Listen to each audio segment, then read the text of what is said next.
தமிழகத்துல அடுத்த ஆண்டு அமையும் ஆட்சி என்டிஏ கூட்டணி கட்சிகளோட ஆட்சியா தான் இருக்கும் அப்படின்னும், அதே நேரத்துல எடப்பாடி பழனிசாமி தான் முதல்வர் அப்படின்னு பாஜக மாநில தலைவர் நயினார் நாகேந்திரன் தெரிவிச்சிருக்காரு.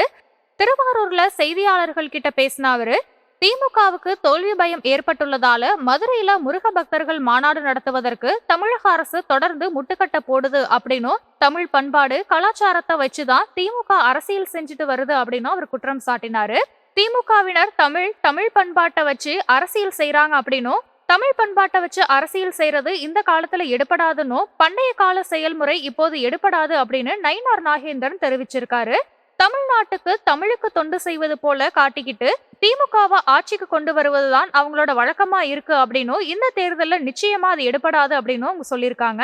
தங்களுடைய கூட்டணியில தேமுதிக கண்டிப்பா வரணும் அப்படின்னும், அப்போதுதான் திமுகவை தோக்கடிக்க முடியும் அப்படின்னு சொன்ன அவரு, அதுபோல பாமக நிறுவனர் ராமதாஸ் மற்றும் அன்புமணி ராமதாஸ் இருவரும் ஒருமித்த கருத்தோடு வரணும் அப்படின்னு சொல்லியிருக்காரு.